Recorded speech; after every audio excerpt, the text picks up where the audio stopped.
ha hecho una segunda voz, o sea, más litúrgico imposible. Pues buenos días, estamos aquí con la Constitución sobre la liturgia, Sacrosanctum Concilium. Habíamos hecho referencia a esa participación plena, consciente y activa, punto altamente comentado y de gran interés entre el público aquí presente y, lógicamente,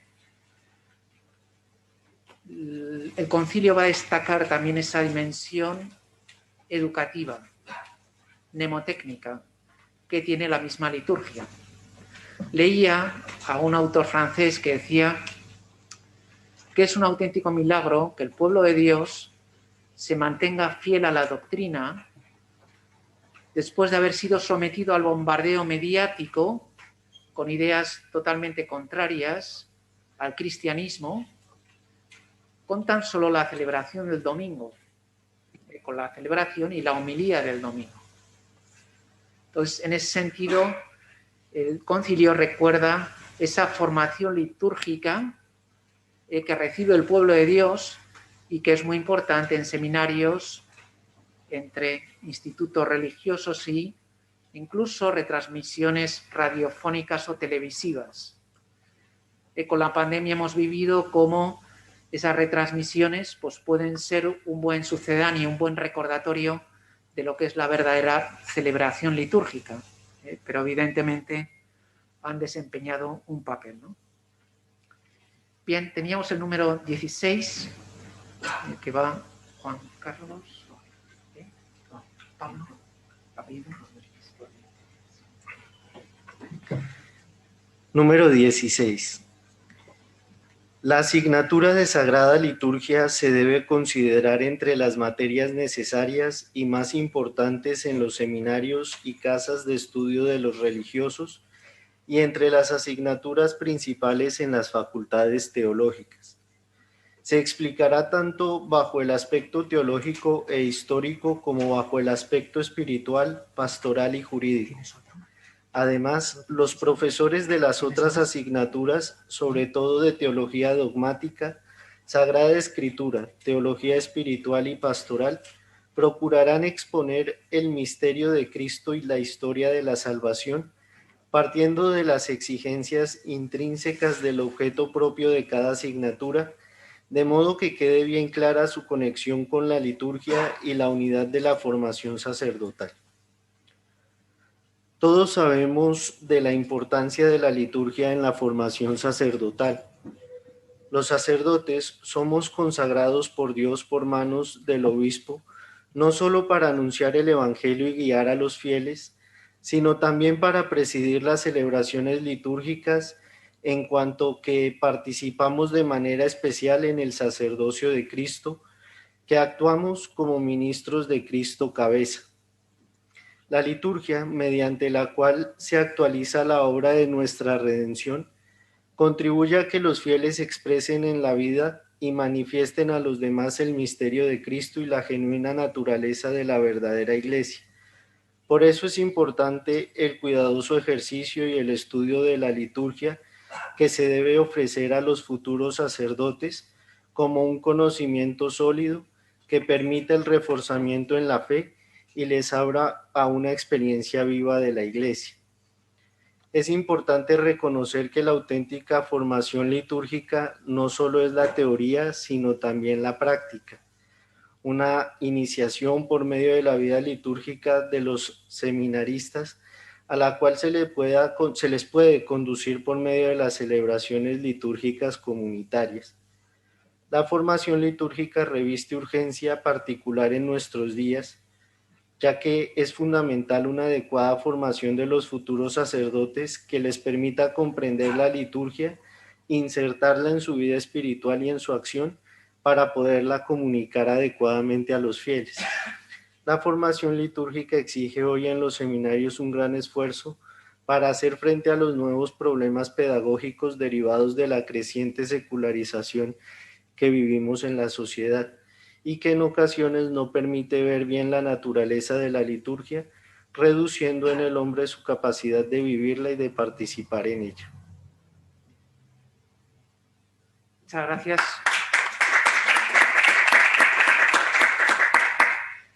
Muchas gracias, Juan Pablo. Y entonces, a través de esa encarnación y esa inculturación de la liturgia, en los seminarios, pues es donde se aprende a celebrar y a cantar. Esa dimensión, digamos, sensorial es fundamental, y el concilio, al ser la Sacrosanctum Concilium un documento teórico práctico, desciende también a estos detalles, ¿no?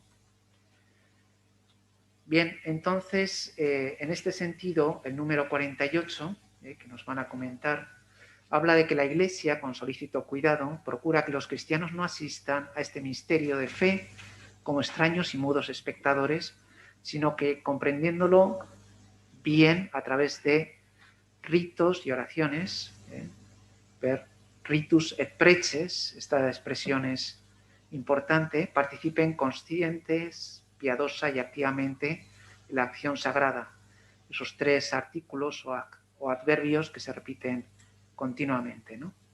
Sean instruidos con la palabra de Dios, se fortalezcan en la mesa del cuerpo del Señor, den gracias a Dios, aprendan a ofrecerse a sí mismos al ofrecer la hostia inmaculada, no solo por manos del sacerdote, sino juntamente con él, y se perfeccionen día a día por Cristo mediador, la unión con Dios y entre sí, para que finalmente Dios sea todo en todos. Entonces parece que esta idea de participación actuosa es una de las más importantes, más populares del concilio, pero como dice Ratzinger en la fiesta de la fe, ese concepto ha experimentado después del concilio una simplificación fatal. Y por eso, para comentar este texto, me gustaría referirme a dos autores, a Pío XII, porque en el Mediator Dei podemos encontrar las raíces de este concepto y su interpretación, que me parece especialmente profunda, y además a Ratzinger. Y quería empezar de Ratzinger, de algunas ideas de la fiesta de la fe y el espíritu de la liturgia, porque Ratzinger dice muchas veces que en esta idea de participación actuosa no se trata sobre individualización, sobre actividad física y externa, que hay que hacer algo, bailar, cantar, moverse en espacio. No es actividad física, sino hay que buscar algo más profundo, más interior. No se dice, según Ratzinger, sobre buscar la diversidad de las formas, por ejemplo, esta cantidad increíble de plegarias eucarísticas, sino, como propone Ratzinger, las formas más espectaculares de actividad de los fieles es silencio, es su actividad espiritual, y la oración. La oración es una acción más verdadera y más importante, especialmente durante la plegaria eucarística. También Ratzinger dice que se puede también hoy decir plegaria eucarística no con plena voz, sino de manera más discreta. Y una cosa más, creo que esta idea de liturgia como juego, que es presente en textos de Ratzinger, de Guardini, eso puede también ayudarnos a entender mejor esta cosa, que no es una actividad y una creatividad que destruye las normas, no sirve bien al juego, no sirve bien a nuestra participación. Y segunda idea, referencia a los documentos, al Mediator Dei prácticamente, qué significa participación de los fieles en el sacrificio eucarístico. Pío XII dice que los fieles tienen que adopten la condición de víctima, abnegándose a sí mismos según los preceptos del Evangelio, entregándose voluntaria y gustosamente a la penitencia, detestando y expiando cada uno de sus propios pecados. Y esa es la actividad verdadera, actividad espiritual. Y dice el Papa, la liturgia exige que nos ofrezcamos a la muerte mística en la cruz juntamente con Jesucristo, de modo que podemos decir con San Pablo, estoy clavado en la cruz juntamente con Cristo. Y por eso Pío XII dice que hay importante cosa de dignidad de los fieles, pero no igualdad con las funciones de los ministros en este aspecto de actividad. Hay unidad de todos cristianos en el sacerdocio, oración mutua, Mystici Corporis, y esa es nuestra actividad como los fieles. Y que los fieles no solamente ofrecen, sino también son ofrecidos como hostia viva. Es también muy presente en el Mediator Dei. Esta hostia viva por purificación de la vida, por su santidad, por culto espiritual. Y eso es actividad verdadera, participación actuosa. Y finalmente una referencia también presente en Mediator Dei, que participación actuosa tiene su fuente en poder sacerdotal de Cristo y por el bautismo, por participación en este bautismo común, bautismo de los fieles. Muchas gracias. Bien. Pues esta interpretación que hace Ratzinger de la participación consciente, piadosa y activa como algo no solo exterior, sino sobre todo interior, como se dice aquí, la procesión va por dentro, es interesante, ¿no? Es también un modo de entenderlo que creo que entra en comunión, por ejemplo, con la celebración en las iglesias orientales, donde efectivamente el canon muchas veces es detrás del iconostasio y de un modo silencioso, por lo menos en algunos momentos. No es una liturgia dialogada como la nuestra, ¿no?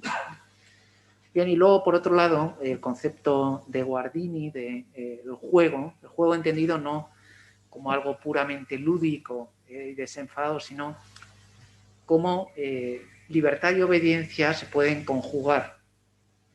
O sea, cómo uno puede ser plenamente libre al mismo tiempo que obedece una serie de normas. Me venía a la cabeza un ejemplo que ponía el mismo Ratzinger cuando era arzobispo de Múnich y Frisinga. Entonces hubo un mundial de fútbol y aunque Ratzinger no jugaba al fútbol, ni bien ni mal, no jugaba, nadie es perfecto, sí que puso un ejemplo de esos jugadores que se mueven con una total soltura por el terreno de juego. Pongan el ejemplo que quieran, ¿no? Vamos a poner uno antiguo, Zidane, hacía lo que quería, ¿no? Entonces uno puede pensar, bueno, es que hace lo que quiere, no obedece a nadie. Sin embargo, si le preguntamos, nos dirá que primero obedece al reglamento de fútbol, después obedece al árbitro, obedece al míster, al entrenador, obedece al capitán del equipo. Si te descuidas, obedece al vecino del quinto que le está diciendo cómo mover el balón en el terreno de juego. Entonces, esa combinación de libertad y obediencia consiste precisamente en poner en juego esas normas con esa soltura y esa naturalidad que dan la libertad. Creo que es un concepto que también sirve en liturgia. Como vamos a ir viendo, hay una obediencia porque la liturgia pertenece a toda la Iglesia. Nosotros no somos los dueños o los amos de la liturgia. No la hacemos nosotros. La hace la Trinidad Beatísima y la administra la Iglesia por un designio específico del mismo Dios. Por lo tanto, hay elementos, nos recuerda el concilio número 21, que son inmutables y otros que están sujetos a cambio en el decurso del tiempo. Es decir, a lo mejor adherencias históricas que han tenido a lo largo de los siglos y que tienen que ser, digamos, depuradas o simplemente suprimidas porque ya no tienen sentido. Por ejemplo, la liturgia carolina incorporó algunos elementos típicamente medievales, es decir, europeos y medievales. Bueno, evidentemente, hoy por hoy eso no tiene mucho sentido, aunque a lo mejor tenía una gran expresividad en aquella época en Europa. Entonces, esas adherencias externas pueden ser suprimidas porque no pertenecen a lo esencial, sino a aquel elemento cambiable, mutable, accesorio. Luego, más adelante, en el número 22, que nos van a comentar ahora, habla de unas normas generales que compete a la autoridad de la Iglesia. Por tanto, nadie, aunque sea sacerdote, añade o quite o cambie cosa alguna por iniciativa propia en la liturgia. La liturgia ocupa un lugar especial en la vida de los creyentes. A través de ella participamos del culto a Dios, celebramos los sacramentos, vivimos como hermanos y hacemos presente el acto salvífico del Redentor. En el número 22 de la Sacrosanctum Concilium encontramos tres principios concretos y de gran importancia que desafortunadamente no han sido del todo comprendidos y acatados, de manera que no han faltado experimentos y actuaciones por las que algunos han introducido en las misas y en otras acciones litúrgicas elementos que parecieran ser originales o innovadores, pero que no tienen ninguna aprobación. La instrucción Redemptionis Sacramentum del 25 de marzo del 2004 en el numeral 11 nos dice que los actos arbitrarios no benefician la verdadera renovación, sino que lesionan el verdadero derecho de los fieles a la acción litúrgica, que es expresión de la vida de la Iglesia según su tradición y disciplina. Además, introducen en la misma celebración de la Eucaristía elementos de discordia y la deforman cuando ella tiende por su propia naturaleza y de forma eminente a significar y realizar admirablemente la comunión con la vida divina y la unidad del pueblo de Dios. De estos actos arbitrarios se deriva incertidumbre en la doctrina, duda y escándalo para el pueblo de Dios, y casi inevitablemente una violenta repugnancia que confunde y aflige con fuerza a muchos fieles en nuestros tiempos, en que frecuentemente la vida cristiana sufre el ambiente muy difícil de la secularización. Termina la cita. Vale la pena que nosotros hagamos un esfuerzo por vivir con cariño la liturgia de la Iglesia y promover un culto a Dios que nazca de la fe y permita celebrar adecuadamente la acción divina en la historia por medio de una auténtica espiritualidad de comunión.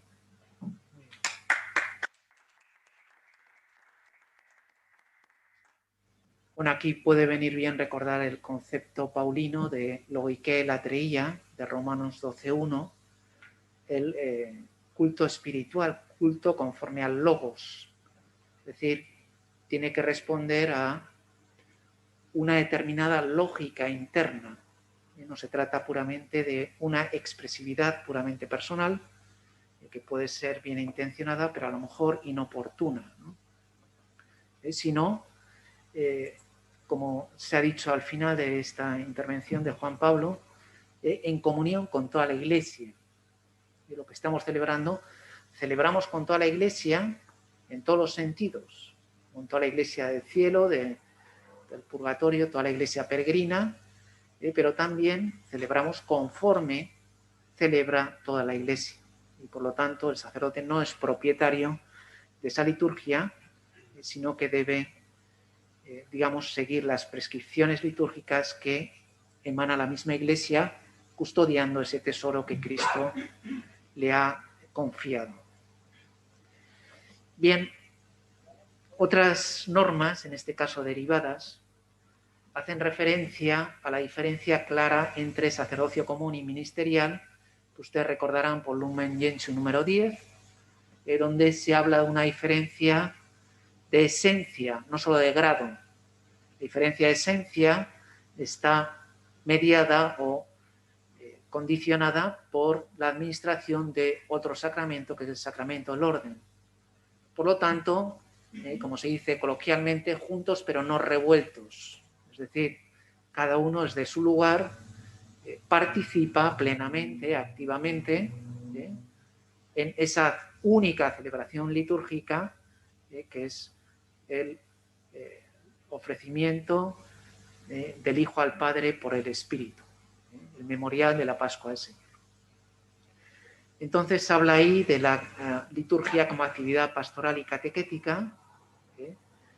Habla de esa nobilis simplicitas, esa noble sencillez, por la cual los ritos deben ser breves, claros, evitando repeticiones inútiles. Ahí me vienen inevitablemente a la cabeza las moniciones, las homilías al principio, en medio, al final, antes y después, obedeciendo a lo mejor a nobles intentos o logros catequéticos, pero que a veces nos llevan un poco a recortar lo esencial, mientras lo secundario cobra un protagonismo interesante, ¿no? Me acuerdo un feligrés que me decía: bueno, a veces ustedes los curas se piensan que es más importante la homilía que la consagración. Le ponen más ganas, le echan más pasión a la homilía que a la consagración. Ahí me dejó pensativo. No sé qué opinarán, es una opinión muy opinable, pero en cualquier caso creo que es bueno, una observación interesante y pertinente, ¿no? No deben tener necesidad de muchas explicaciones. Yo creo que la liturgia es expresiva por sí misma. Estoy pensando en la liturgia bautismal. El bautismo es una maravilla también catequética. Eso, a lo mejor brevemente explicado en la homilía, puede ayudar a vivir esa liturgia que no es frecuentísima, digamos, y a revivirla en la vida del cristiano, ¿no? Entonces, en ese sentido, hay un equilibrio entre la explicación y la celebración. Bien, lógicamente, también el concilio va a fomentar la liturgia de la palabra. Hay también un redescubrimiento de la palabra, también en ámbito celebrativo. Habla de esa necesidad, de esa homilía. Muy interesante el leccionario emanado de la Reforma Litúrgica del Vaticano II. Saben que ese leccionario católico ha sido copiado por anglicanos y metodistas, que yo sepa. O sea, habitualmente el reproche que nos hacen algunos protestantes de que los católicos no conocemos la Biblia, la palabra de Dios, pues en el ciclo de los 3 años, celebrando la misa diaria, vemos lo más importante de la Biblia. Recordamos cada 3 años los textos más importantes, excepto el Levítico y algunas cosas así que no son tan legibles, digamos, en la misa, pues habitualmente tienen auténticos. El concilio habla de los tesoros de la Biblia. Y digamos que la liturgia saca partido de esos tesoros de la Biblia. Y por lo tanto, esa centralidad de la palabra de Dios, que como saben antes eran unas lecturas fijas, en algunas iglesias orientales todavía es así, sin embargo, la renovación litúrgica del Vaticano II pues utiliza un amplio espectro de textos del Antiguo y del Nuevo Testamento. Me estaba acordando ahora que Scott Hahn, que es un antiguo ministro presbiteriano, que ahora es profesor de teología católica, pues él dice que cuando era pastor, al final, claro, ahí tenían barra libre para comentar lo que fuera, ¿no? Y además el sermón era la parte mollar más importante de la celebración. Entonces decía, yo al final acababa comentando siempre los mismos textos.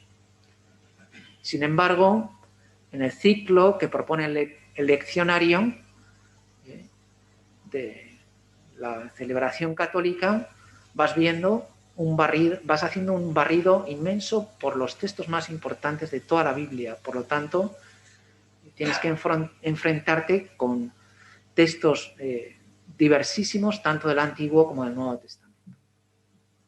Bien, pues eso realmente es un tesoro y una maravilla, ¿no? Bien, otra norma derivada. Número 36 habla de la posibilidad de celebrar en lengua latina. Se conservará el uso de la lengua latina en los ritos latinos, salvo derecho particular. Sí, también no lo sé si en países de ustedes también, pero en Polonia manuales de historia normalmente en escuelas, si se dice algo sobre concilio, siempre se repite que el concilio finalmente expulsó latín de la liturgia católica y Es una opinión común, pero parece que también es una simplificación demasiada, porque tenemos aquí muy claro, se conservará el uso de la lengua latina en los ritos latinos. Por eso, se puede decir que el uso de idiomas vernáculos no es obligatorio según el concilio, más como una posibilidad para algunas partes de la liturgia. Tenemos aquí especialmente lecturas, moniciones, cantos y oraciones. Y se puede también dudar si en el mismo concilio, si en este texto hay una idea de la traducción del misal entero. Hay algunas discusiones y prácticamente es un hecho de años siguientes después del concilio. Como dice Pío XII, Mediator Dei, el empleo de la lengua latina vigente en una gran parte de la Iglesia es un claro y hermoso signo de la unidad y un antídoto eficaz contra toda corrupción de la pura doctrina. Además, no tan mucho tiempo antes de esta constitución, Juan XXIII hizo una constitución apostólica Veterum Sapientia para fomentar el estudio de la lengua latina.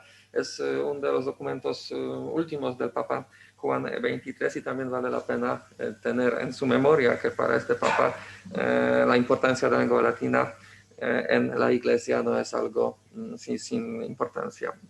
También después del concilio experimentamos y prácticamente todavía es algo actual los problemas con las traducciones, con misal alemán, inglés, castellano, especialmente este tema de promultis. Y sabemos que no es algo tan fácil, hay una referencia muy fuerte entre la doctrina y entre las traducciones. Esto tiene su papel muy significante.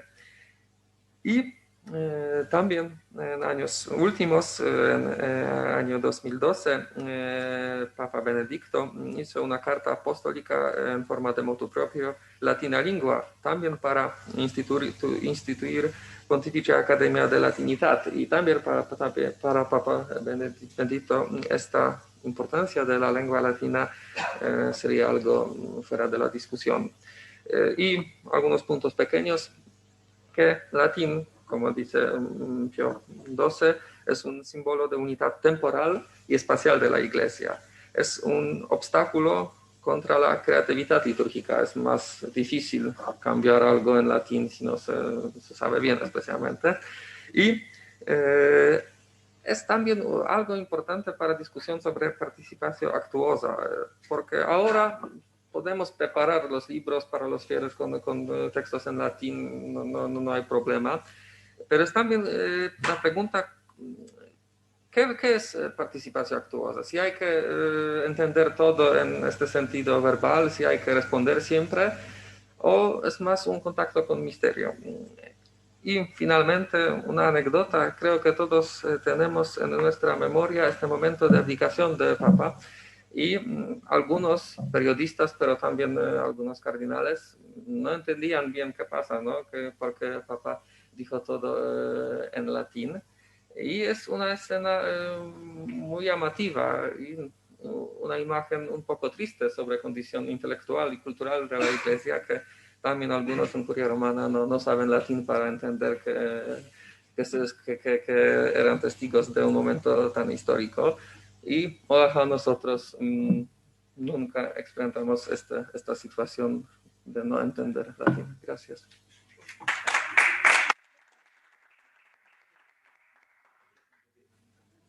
Bien, tal vez el utilizar la renuncia al latín lo hizo Benedicto XVI para insertar ese acto en la tradición viva de la Iglesia, no como un hecho puramente personal, podía haberlo dicho en alemán, por ejemplo, sino en la lengua oficial de la Iglesia. O sea que no está prohibido celebrar en latín, ¿no? Según el concilio.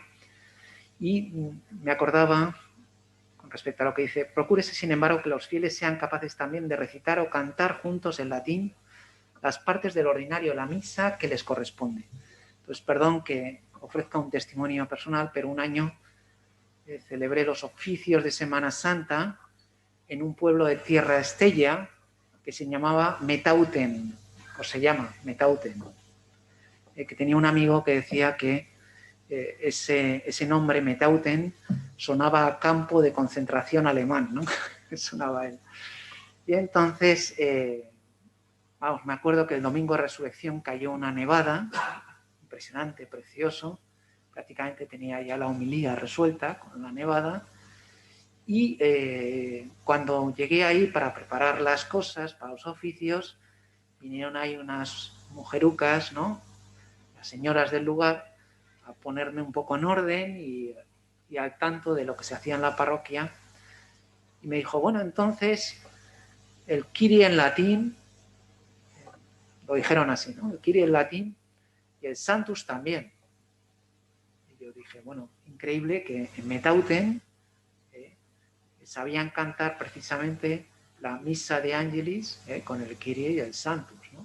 Y salió una celebración preciosa, ¿no?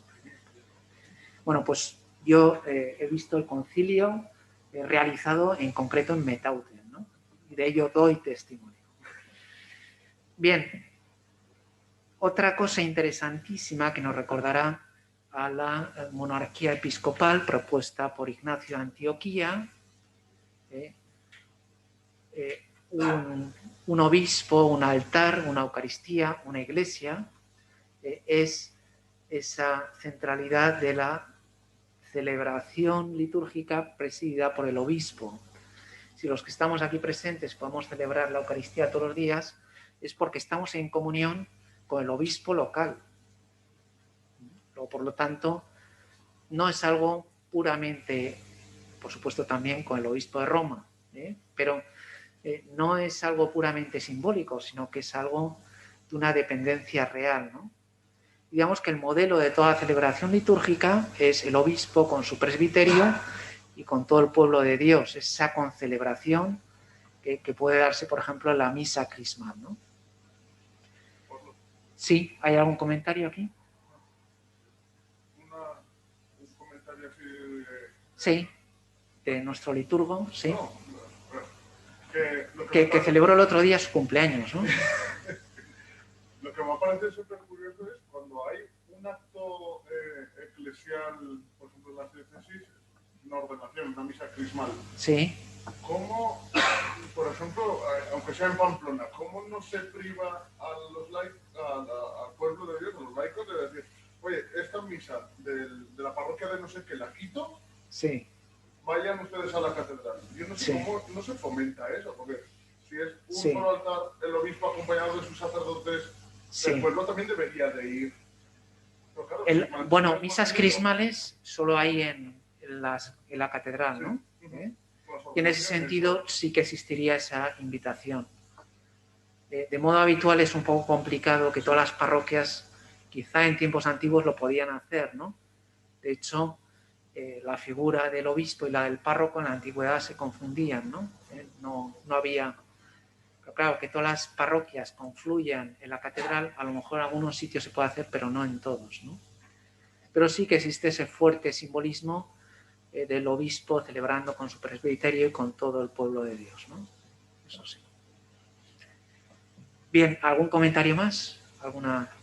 Bien. Bien, las comisiones diocesanas para fomentar la liturgia, la música sacra, el arte sagrado. El concilio va a hablar y va a decir cosas muy interesantes sobre esa nobilis simplicitas que promociona la reforma litúrgica y que ha de ser también aplicada a ámbito estético, a ámbito artístico. Bien, sería muy interesante abordar estos aspectos, pero a no ser que alguien tenga interés en comentar algo, no podemos detenernos. Sí. ¿Qué número quieres comentar? 47, donde nos van a hablar de la dimensión sacrificial y convival al mismo tiempo que escatológica. Bueno, a mí este numeral me llamó la atención porque habla de la Eucaristía como sacrificio y generalmente cuando nosotros hablamos del Concilio Vaticano II hay como una tendencia a pensar que el concilio trató de dejar de lado un poco el concepto de la Eucaristía como sacrificio para pasar y hacer más insistencia en el de banquete. Sin embargo, este numeral permite ver que también el concilio tiene en cuenta esta dimensión sacrificial de la Eucaristía, pues muy en comunión con el Concilio de Trento. Numeral 47.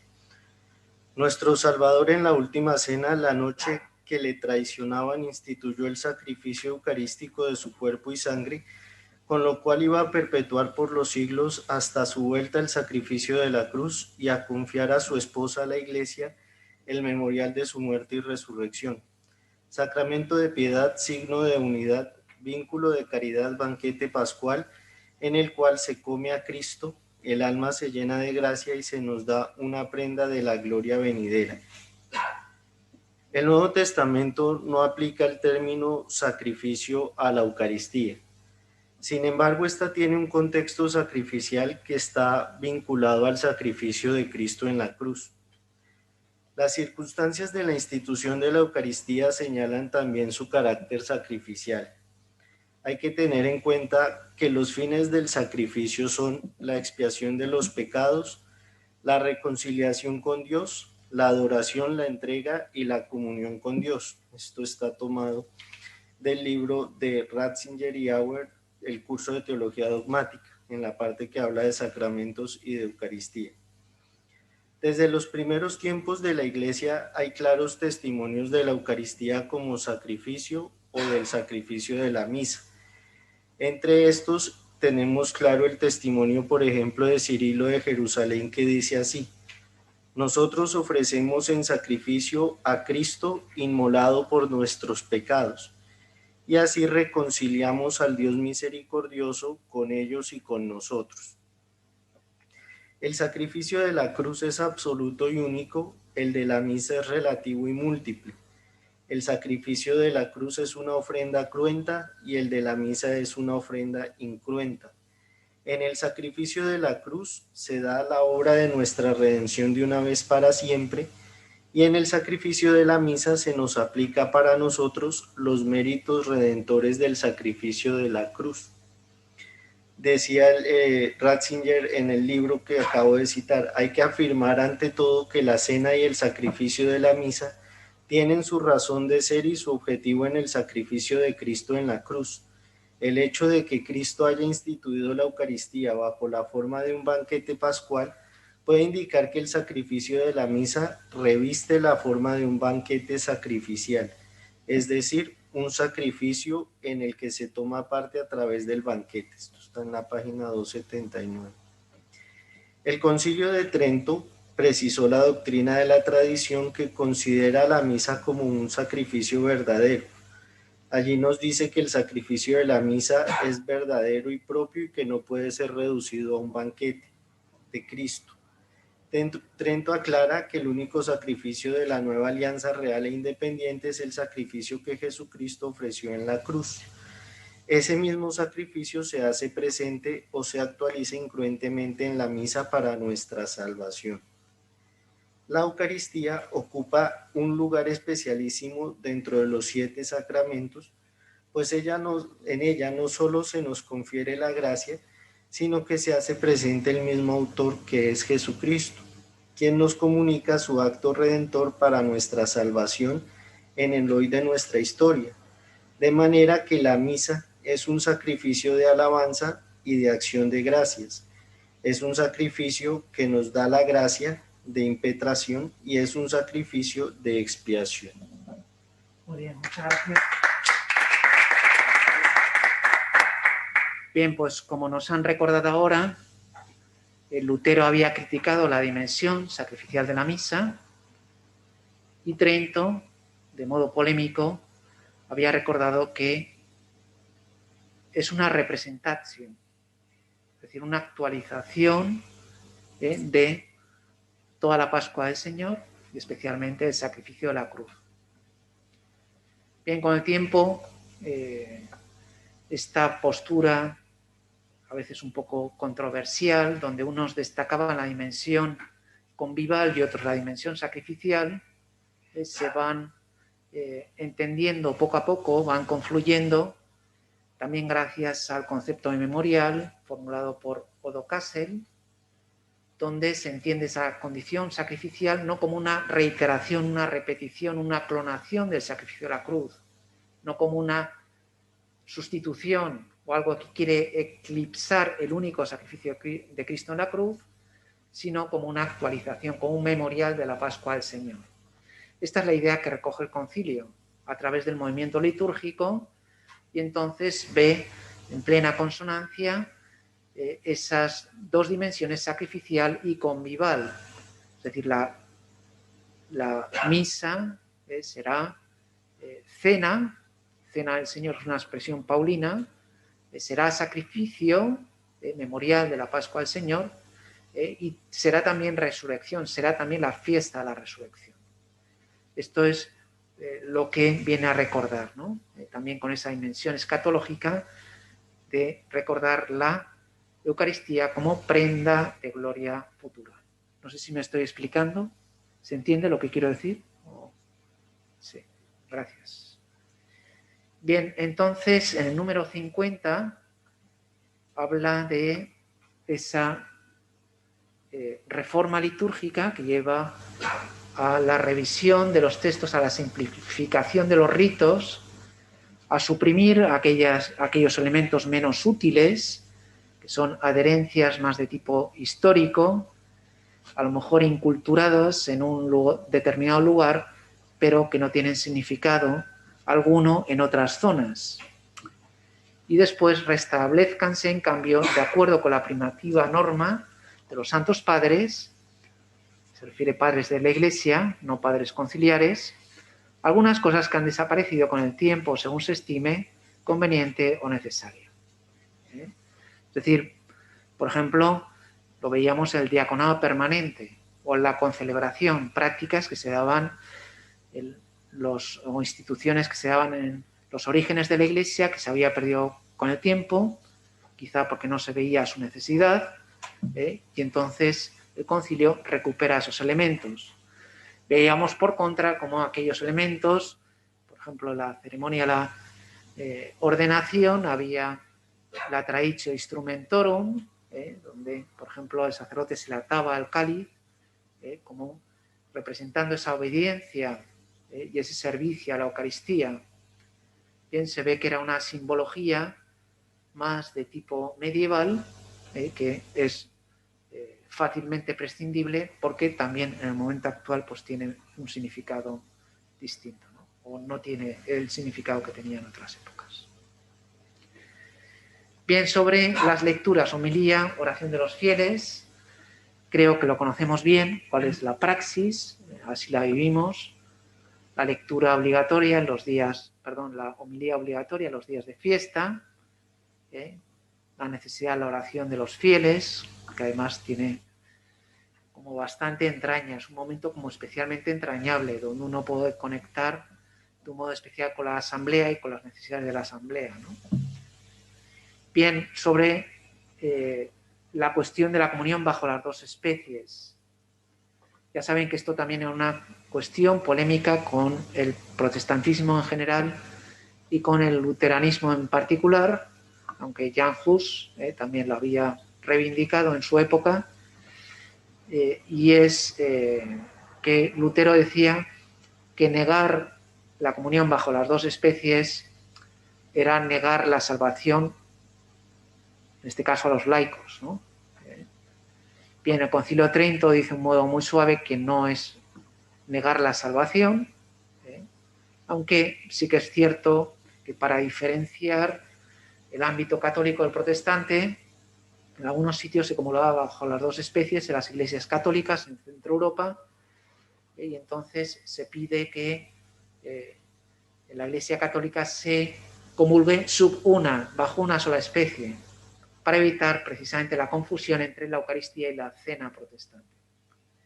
Bien, se ve que eso ha perdido la virulencia o la vigencia del momento, se admite la comunión bajo las dos especies en, por ejemplo, las ordenaciones, los profesos, en la misa de profesión religiosa, o los que reciben el bautismo, ¿no? En otras prescripciones litúrgicas hay algún supuesto más, ¿no? Bien, habla igualmente de las dos mesas, por favor, la mesa de la palabra y la mesa de la Eucaristía, que están íntimamente unidas hasta el punto de que constituyen un solo acto de culto.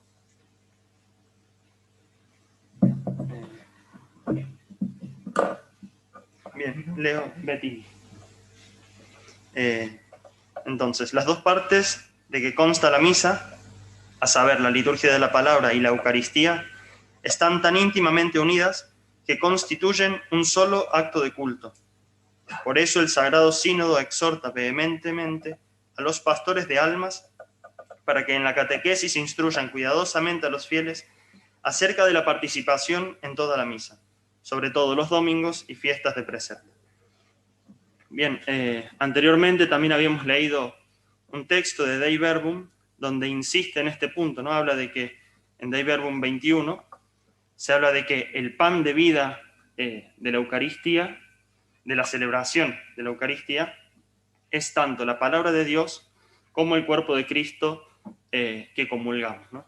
Esto, quizás si les preguntamos a los fieles muchas veces cuál es el alimento de la misa, se piensa directamente pues, en la comunión, ¿no? Que es en lo que nos alimentamos, el signo se ve más claro, ¿no? Sin embargo, en la exhortación apostólica Verbum Domini, para explicar esto se recurre a los escritos de los padres, en concreto de San Jerónimo, y yo lo traje acá porque me parece muy interesante la intensidad con la que vivían esto los padres, ¿no? En concreto, San Jerónimo dice, quien no comiera mi carne ni bebiera mi sangre, aunque esto es aplicable al misterio de la Eucaristía, no menos puede entenderse que ese cuerpo y esa sangre son la palabra de las Escrituras.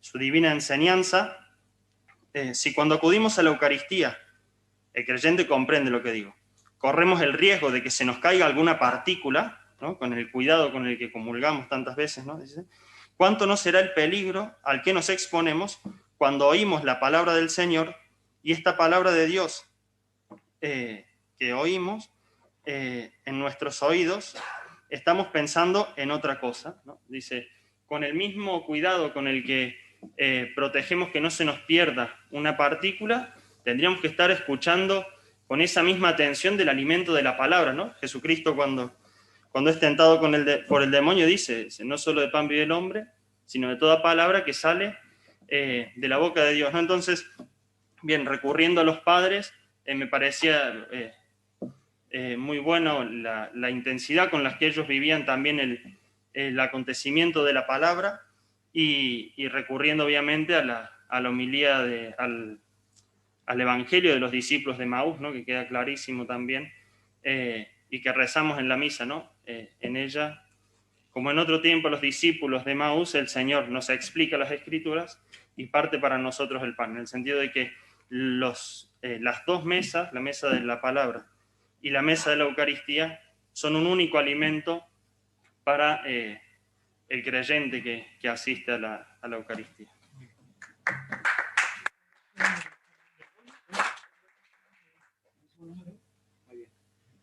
Pues antes de que nos comenten otra vez este número o que añadan alguna cosa más, muy bien traído la cita de San Jerónimo, que el concilio también cita que quien ignora las Escrituras ignora al mismo Cristo, ¿no? Y luego también eso que dice Juan Pablo II en la Iglesia Eucaristía, como en la escena de Maús vemos las dos liturgias, ¿no? Como el Señor les explica las Escrituras a aquellos dos discípulos desanimados y después le reconocen al partir el pan, ¿no? La mesa de la palabra y la mesa de la Eucaristía estarían ahí perfectamente presentes.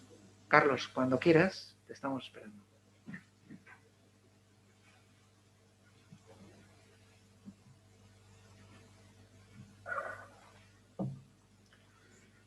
La liturgia de la palabra forma junto con la liturgia Eucaristía los dos ejes centrales de la celebración de la Santa Misa. Aunque la expresión liturgia de la palabra es reciente en realidad, lo que designamos con este nombre se remonta a los mismos orígenes de la Iglesia. Las primitivas comunidades cristianas se reunían no solo para la fracción del pan, sino también para leer los escritos del Antiguo Testamento y más tarde también los del Nuevo Testamento llamadas Memorias de los Apóstoles. Tenemos certeza de esta práctica a finales del siglo I. De allí se explica el gran desarrollo del rito alcanzado ya a mediados del siglo II, cuando, según el testimonio de San Justino, un lector proclamaba las lecturas de los dos testamentos, el obispo pronunciaba la homilía y los fieles alababan con preces en común. Desde entonces hasta nuestros días, todas las iglesias de Oriente y Occidente han mantenido en sumo aprecio la palabra de Dios. Más aún, no han cesado de ahondar en la comprensión teológica de ambas realidades hasta llegar al enunciado del Vaticano II. La liturgia de la palabra y la liturgia eucarística están íntimamente unidas de forma que forman un solo acto de culto, como nos dice el número 56. Yo encuentro en esta afirmación un nexo salvífico, teológico, cultural y mistagógico. Salvífico porque Cristo está presente en la palabra, pues cuando se lee la Sagrada Escritura en la Iglesia, es Él quien habla, como nos recuerda Sacrosanctum Concilium número 7. La proclamación de la palabra de Dios en la Santa Misa no es por tanto una simple repetición histórica de unas palabras dichas en el pasado y consignadas en un libro, ni un mero recuerdo de hechos pretéritos sin conexión con el presente. Al contrario, Cristo, palabra encarnada y heraldo de la palabra, hace de la palabra divina una realidad presente y operante. El nexo teológico es que la primera parte de la Santa Misa, Jesucristo reparte el pan de su palabra a sus discípulos, los cuales, si la acogen con fe, entran en comunión íntima con Él y se preparan a participar más consciente y fructuosamente en el sacrificio de su propio cuerpo y sangre. La dinámica interna de la palabra de Dios lleva a la fe, que encuentra su culminación en el sacramento. La palabra suscita la fe y la fe lleva al sacramento. El nexo cultural, solo por muy breve tiempo, la liturgia de la palabra tuvo una existencia independiente de la fracción del pan. Ya hemos visto cómo forman una unidad cultural desde finales del siglo I. La liturgia de la palabra y la liturgia eucarística están íntimamente unidas, de forma que realizan un solo acto. Y el carácter mistagógico. La unidad cultural y la unidad teológica y salvífica confieren a la liturgia de la palabra un carácter mistagógico respecto de la liturgia sacramental. Es decir, tiene un carácter de iniciación, un carácter explicativo de los ritos y de los misterios que se celebran, ayudando a poner relieve la significación de los gestos litúrgicos. La palabra de Dios anuncia e inicia la alianza que se realiza plenamente en la divina Eucaristía, la actualización sacramental de la alianza nueva y eterna realizada por el sacrificio de Cristo Redentor.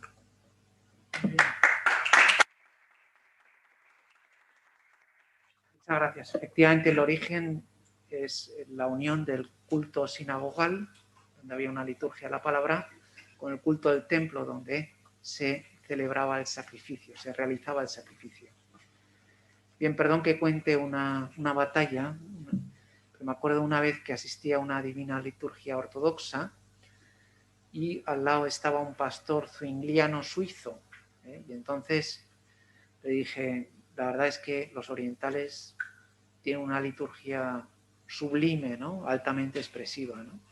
Y entonces el pastor zwingliano me dijo, sí, pero les falta la liturgia a la palabra. O sea, les falta pues lo que es la homilía o un ciclo de lecturas más variado, etcétera, etcétera, ¿no? Típico comentario de un protestante, por otro lado. Entonces yo le dije, ¿y no le parece que lo que ha alcanzado la liturgia católica después del concilio es un equilibrio entre palabra y celebración? Entonces me dijo, that's going to be a good sign, ¿no? Podría ser perfectamente así, ¿no? Bueno, pues no sé si sirve esto para ilustrar o no. Bien, seguimos adelante. Habla de los sacramentales y los sacramentos. Habla de ese fin, que por un lado es latréutico, de culto a Dios, pero también de una finalidad, digamos, pedagógica. Esto está magníficamente desarrollado en las catequesis mistagógicas de los padres. Cómo aprovechaban la misma celebración litúrgica para explicar el misterio. Después habla del oficio divino, es también algo que evidentemente se había vivido siempre en la Iglesia, pero que tiene una gran utilidad.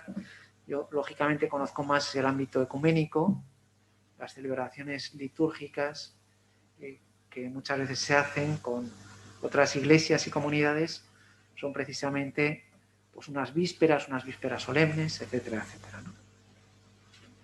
Bien, promueve la reforma del oficio divino, también una reforma del año litúrgico para darle con más coherencia, dar un mayor protagonismo a una liturgia cristocéntrica, armonizada con el culto a los santos, donde Cristo ocupe un lugar central, ¿no? Al mismo tiempo que tiene que ser central el domingo y el misterio pascual. Creo que podemos pasar rápido sobre esto porque pienso que sean cuestiones perfectamente conocidas por ustedes, ¿no? ¿Qué tal andamos de cansancio? Oh, la liturgia siempre es una cosa que anima, ¿eh? ¿Seguimos o es? Sí. Bien. La música sacra, aquí vienen desde Polonia a comentarnos la música sacra. La música sacra será más santa cuanto más estrechamente está ligada a la acción litúrgica. Por favor, comentaristas, al poder. Ningún problema. Procuren ser breves. Sí. Pues el Consejo hace una observación muy importante sobre este punto. A menudo no somos conscientes de la importancia de las palabras que se dicen en este apartado y del efecto que deben tener en la realidad, o más bien del efecto que tiene en la realidad el incumplimiento de estas palabras, el no ajustarse a ellas. En primer lugar, la Constitución nos hace conscientes del papel de la música en la liturgia, diciendo: el canto sagrado, unido a las palabras, constituye una parte necesaria, integral de la liturgia solemne. ¿Cómo se relaciona esto con la realidad? En primer lugar, los párrocos son los responsables de la música en la parroquia. Sin embargo, entre ellos suele existir la convicción de que la música en la liturgia no solo es solo un añadido.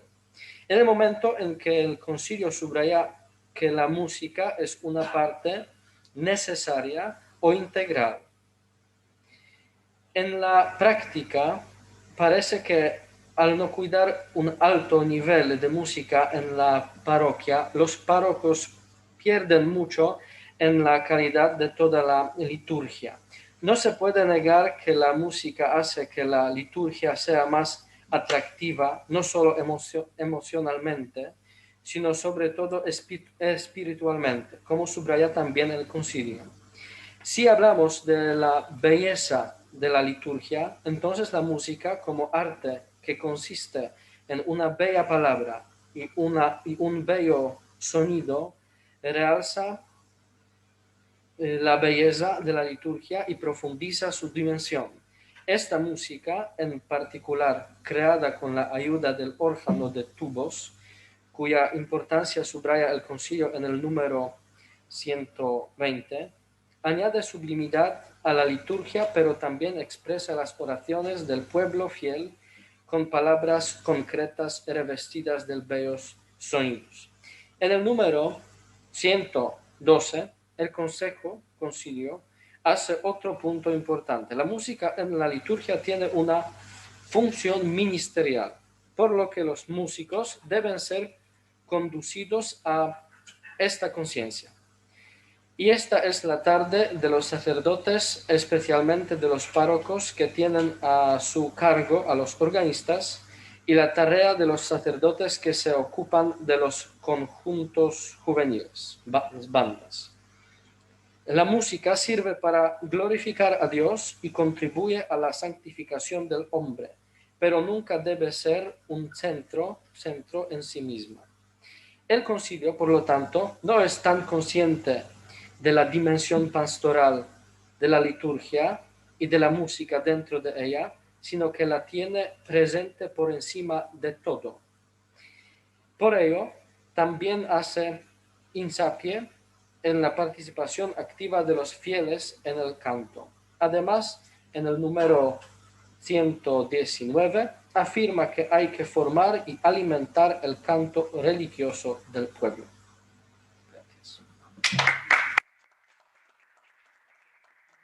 Gracias. Muchas gracias. La verdad es que este es un tema apasionante, ¿no? Pero no podemos meternos del todo, ¿no? Yo creo que en parte ayuda a la diferencia entre música sacra y música litúrgica. Por ejemplo, ahora hay muchas bandas, muchos grupos de tipo Hillsong, ¿no? De ámbito más bien protestante, que es una música que a mí personalmente me encanta, ¿no? Pero la pregunta es si realmente es música litúrgica, ¿no? En continuidad con lo ya antes expuesto, hay que tener unas características propias para la música sacra, ¿no? Tiene que ir unida a la liturgia de la palabra y también a la liturgia eucarística, y debe de tener algunos principios propios. La música sacra debe contener aspectos de la Sagrada Liturgia y aspectos de la Santa Tradición. Y otra cosa importante es que la música sacra debe de ayudarnos a nosotros a entrar en el espíritu de la oración, y nos debe ayudar también a entrar en la unión con lo místico y a entrar también en la riqueza de los actos litúrgicos solemnes. Y la Santa Sede, en diversos documentos, también nos ayudan a entender un poco este tema de la música sacra. Y a mí me ha gustado mucho lo que pone el Papa Benedicto en su obra, ¿no? La celebración de la fiesta de la fe. Tiene un artículo, tiene un apartado donde nos explica los principios teológicos de la música sacra, y hace como un recorrido patrístico, y luego también hace una exposición de Santo Tomás de Aquino en cuanto a esto de la música sacra.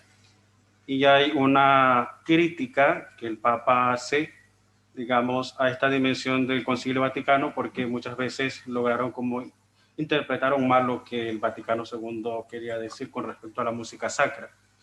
Entonces decía de que el Papa dice en su obra que ha malentendido esto de la música sacra, y han tenido intentos de sacar la música gregoriana de las celebraciones litúrgicas, porque creen que es más exposición artística y no ayudan a la celebración del misterio. Entonces hay una mala interpretación de esto, dice el Papa, y quiero citar algo propio del Papa Benedicto. Dice: en este sentido, la acogida de la música en la liturgia tiene que ser acogida en el espíritu, una transformación que signifique al mismo tiempo muerte y resurrección. Por eso la Iglesia tuvo que ser crítica con la música que existía en algunos pueblos. No se podía acoger sin ninguna transformación en el ámbito de lo sagrado. A lo que usted decía, ¿no?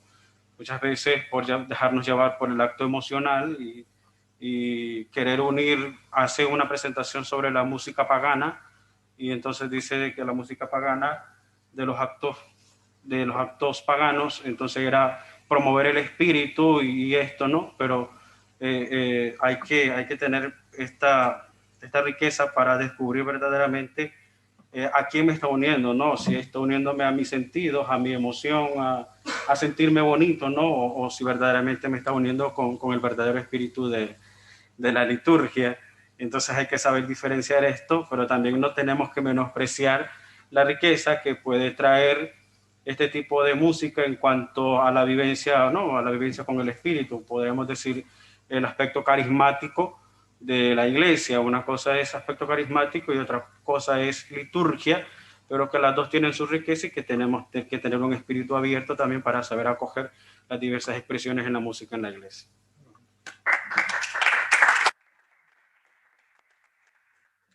Y muchas gracias. El órgano de tubos que ha mencionado Damián y que se habla del rey de los instrumentos. Me dijo una vez un músico que era así porque el órgano era el instrumento que mejor evocaba la voz humana.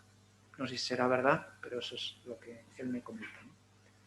Bien, habla del arte, de los objetos sagrados, la Iglesia como amiga y mecenas de las artes, que vamos a tener aquí un comentarista avezado, ¿no? El culto sagrado fueron en verdad dignas, decorosas y bellas, signos y símbolos de las realidades celestiales. A24. Pues no tenemos comentarista, pero sobre esto podríamos comentar infinitamente. Pues, por favor.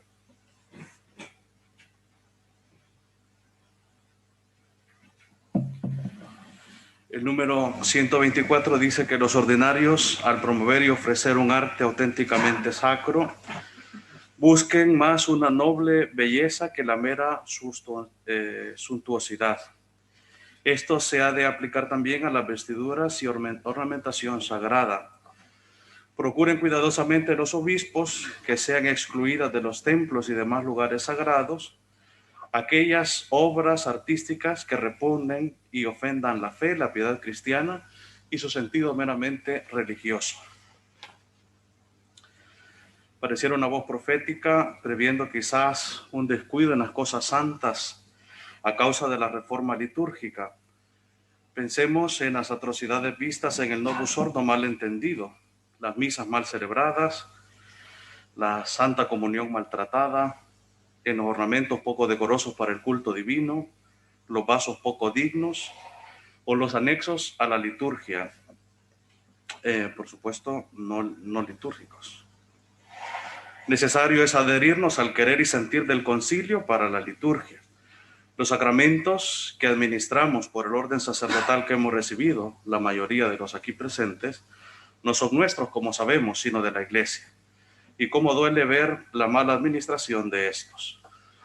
Por otro lado, es necesaria la promoción de artistas católicos, también arquitectos y, por qué no, los sastres, que con su arte nos ayuden a comprender la realidad sobrenatural y trascendente que contienen los edificios sacros, las imágenes de nuestro Señor, la Virgen y los santos, y también las vestes sagradas, que han de ser proporcionadas al contenido de la fe para que expresen el resplandor de la santidad y belleza de Dios.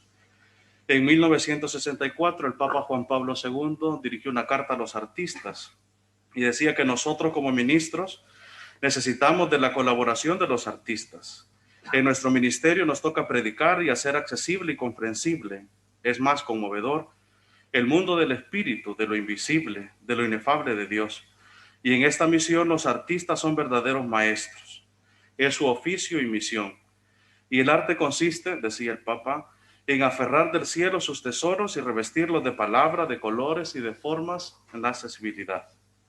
Benedicto XVI también decía a los artistas y les invitaba a no tener miedo de confrontarse con la fuente primera y última de la belleza, a dialogar con los creyentes, pues la fe no quita nada a su ingenio, a su arte, más aún, decía, los exalta y los alimenta. Y el Papa Francisco decía a los artistas también y les llamaba guardianes de la belleza y del mundo, pues que nosotros también seamos guardianes de la belleza sublime de la liturgia de la Iglesia Católica. Bien, un comentario que ha sido el broche de oro a todo el recorrido que hemos hecho por la Sacrosanctum Concilium, y me acordaba de eso que decía Juan Pablo II, la Iglesia necesita del arte. Es verdad que el arte también necesita de la Iglesia para tener esa vivificación que viene de la redención cristiana, pero la Iglesia necesita del arte. Y al revés, cuando la Iglesia prescinde de la belleza y del arte, cumple mucho peor su función evangelizadora. Por lo tanto, esto no es un comentario me parece a mí, puramente accesorio, prescindible, decorativo, sino que al constituir la belleza algo esencial de la realidad, pues esta dimensión estética, musical, no es, digamos, algo secundario o anecdótico, sino que forma parte de la misma esencia y de la misma misión de la Iglesia. Bien, comprendo que estarán cansados, pero les animaría, como vamos a hacer ahora una serie de síntesis, sobre todo para actualizar datos e incluso para ir preparando el examen, ¿no? Digo la palabra examen y todo el mundo de repente despierta, ¿no? Bien, entonces, ¿qué dice la Sacrosanctum Concilium? La importancia de la liturgia en la vida de la Iglesia, multiforme presencia de Cristo en las celebraciones litúrgicas, lleva a que se enriquezca la experiencia religiosa del pueblo cristiano. Y la liturgia es el corazón, es el alma, es un centro vital, no lo es todo, pero digamos que una buena salud litúrgica contribuye al bien de toda la acción eclesial, ¿no? El concilio la califica como fons et culmen, como fuente y cumbre. Decíamos que la fuente y la cumbre no son todo el paisaje, pero son elementos importantes. Una buena fuente en una excursión es un buen conforto que nos permite llegar hasta la cumbre, que es la misma celebración litúrgica, ¿no? Después la liturgia como un patrimonio de toda la Iglesia, de todo el pueblo cristiano, y por lo tanto resaltar esa dimensión comunitario-eclesial de la liturgia. Es verdad que las misas privadas en sentido estricto no existen. Cuando uno celebra simplemente con la ayuda a lo mejor de un monaguillo, está celebrando con toda la Iglesia.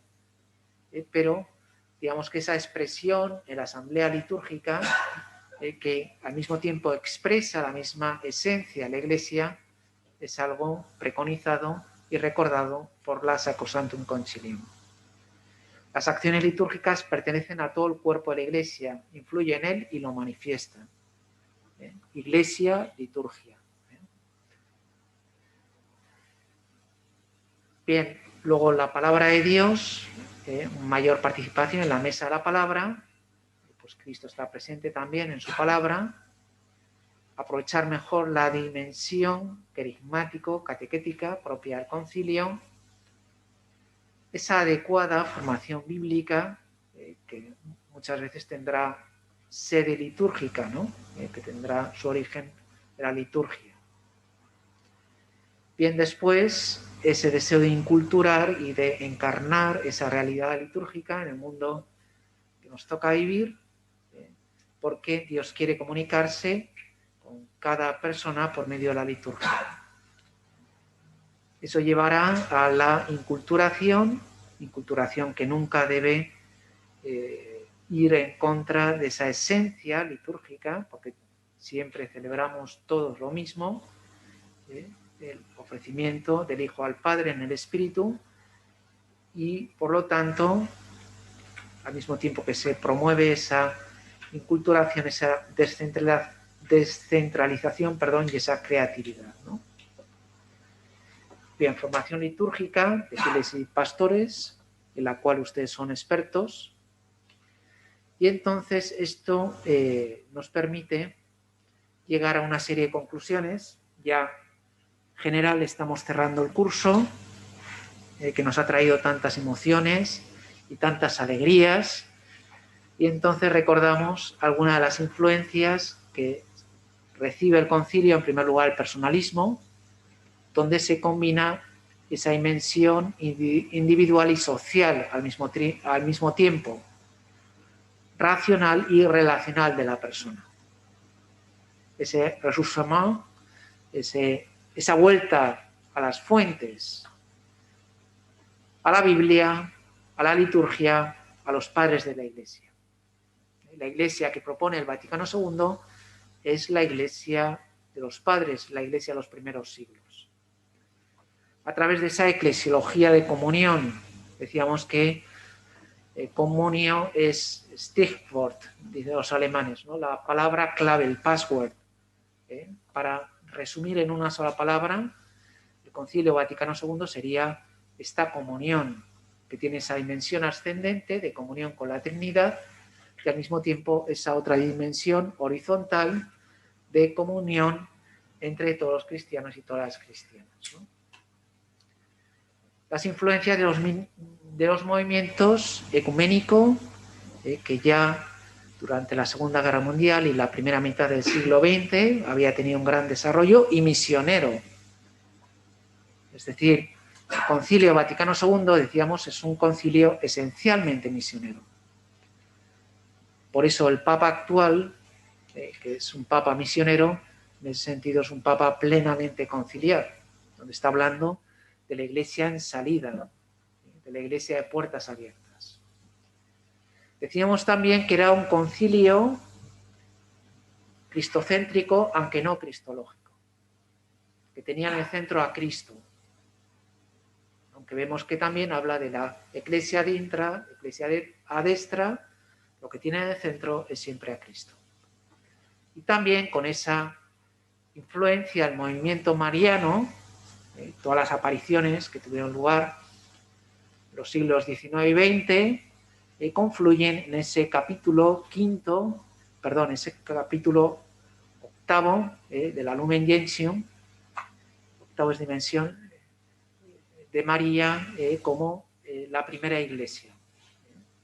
Entonces, digamos que estas son, como ven, es la confluencia de muchas dimensiones, de muchas perspectivas, que no se sabe muy bien cómo. Yo estoy convencido de que el concilio es un milagro del Espíritu Santo, porque con personas tan distintas, de distintas procedencias, con sensibilidades tan diferentes, con la confluencia de todas estas corrientes, de repente da unos textos que son maravillosamente completos y equilibrados, perfectamente armonizados.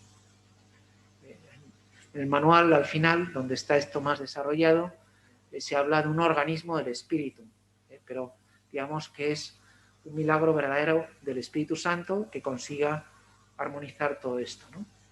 Y también toda esa teología laical que recordaba la llamada universal a la santidad.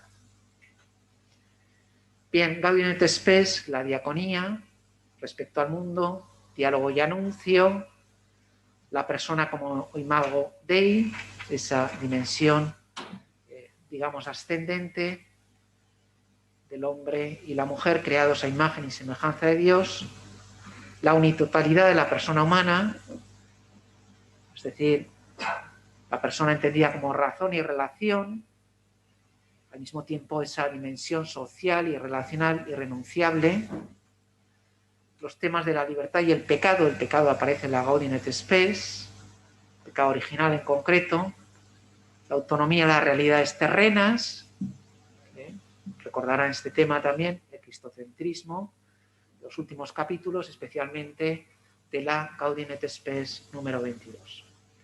¿Qué dice la Iglesia de sí misma? Tal como se contiene la Lumen Gentium, cuya palabra clave es esa de koinonía, comunión.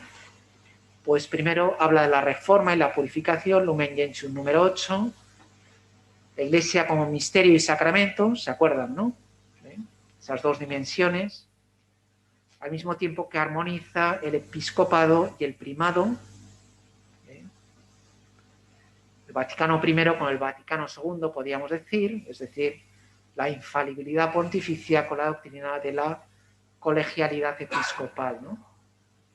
La doctrina austría munera, tanto en laicos como en pastores, de nuevo la llamada universal a la santidad, capítulo 5, entre los laicos y la vida consagrada, esa vida consagrada que expresa esa dimensión escatológica de la Iglesia, ese testimonio escatológico, y al mismo tiempo esa dimensión relacional, social, en la dimensión comunitaria de toda la Iglesia.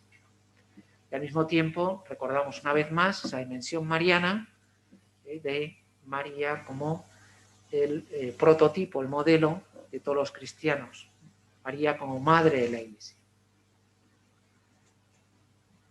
Por eso es la jaculatoria a la cual suelo recurrir, ¿no? El título Mater Ecclesiae, establecido por Pablo VI. Bien, ¿qué dice sobre el querigma, sobre la palabra, sobre la Dei Verbum? En primer lugar, esa estructura trinitaria, cristológica, personalista.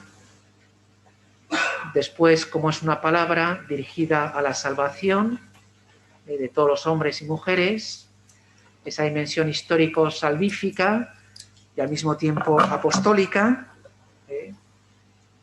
y esa unidad entre revelación, escritura y tradición, la teoría de la única fuente, que recordarán, entre Antiguo y Nuevo Testamento, unidad también propiciada por la analogía fidei, donde se da toda esa armonización de toda la escritura y de todas las verdades salvíficas contenidas en la escritura, ¿no? Las nociones de inspiración e interpretación, lógicamente presididas por la acción del Espíritu, el concepto de inerrancia que introduce, que se refiere a verdades salvíficas, y la unidad entre escritura e iglesia, como dos, decíamos, círculos concéntricos. En el centro está la escritura, con una primacía sobre la iglesia, y subordinada está esa iglesia como contexto, como ámbito, como hábitat donde crece la palabra de Dios, donde es comprendida y leída la palabra de Dios. Y lo que acabamos de ver sobre la liturgia, la Sacrosanctum Concilium, la liturgia como fuente y cumbre, los conceptos de historia de la salvación, historia salutis, concepto de misterio pascual, emblemático, fundamental, la dimensión comunitaria de toda celebración y de toda acción litúrgica, el concepto de actuosa participatio, ¿se acuerdan, no? Participación activa, la importancia de la palabra de Dios y la dimensión querigmático-catequética, junto con la inculturación. Bien, no digo nada nuevo, simplemente recuerdo lo ya hecho. Les hago ver este pequeño cuadro donde estarían el Papa y los niños, o la mamá y los niños, ¿no? Que serían de esos textos, de esos 16 documentos del Concilio Vaticano II, donde hay 4 constituciones, junto con los decretos y declaraciones, que dan lugar, a su vez, a una serie de hijos, ¿no? Uno sería la Neo Vulgata, otro sería el Misal de 1970, de la Reforma Litúrgica, el Catecismo de la Iglesia Católica entre los años 92 y 97, con la edictio típica, y después los códigos de derecho canónico, tanto el latino como el de las iglesias orientales. Digamos que todos estos textos son como frutos o hijos del concilio. Bien, y recordamos esto una vez más, los 4 puntos cardinales. El centro Cristo, contenido en la palabra y la liturgia, en el pan y la palabra. La Ecclesia ad intra, la Ecclesia destra, los documentos que hemos visto y que no reitero para no aburrir, ¿no? Y esta es, digamos, el mapa, la brújula que hemos establecido para aclararnos con el concilio y que se resume a este esquema que digamos que es progresivo, ¿no? Como de fuera adentro va del mundo a la Iglesia, Ecclesia destra, Ecclesia ad intra, y luego en el centro Cristo presente el pan y la palabra, la Dei Verbum y la Sacrosanctum Concilium en el centro, después la Lumen Gentium, Iglesia que dices de tú misma, y después la Gaudium et Spes, con ese servicio que presta la Iglesia al mundo. Bien, esto también es conocido. Me van a perdonar todavía un pequeño espacio publicitario. Esto es un blog que suelo alimentar yo con noticias sobre la Iglesia y el ecumenismo. Entonces, si alguien está interesado, se puede suscribir El otro día, por casualidad, porque yo no sé mucho de estas cosas, descubrí que había 1025 suscritos, que no sé de dónde han salido, pero ahí están, ¿no? Y entonces, periódicamente reciben un pequeño boletín. Yo lo único que hago, no escribo cosas, sino porque no me da la vida, pero sí vinculo una serie de noticias interesantes o que a mí me parecen interesantes, ¿no? Entonces uno pincha ahí y ya va a la noticia y disfruta de ella, ¿no?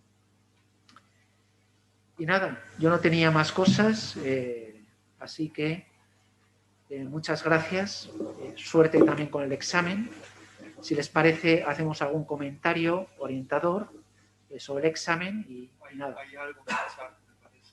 ¿Perdón?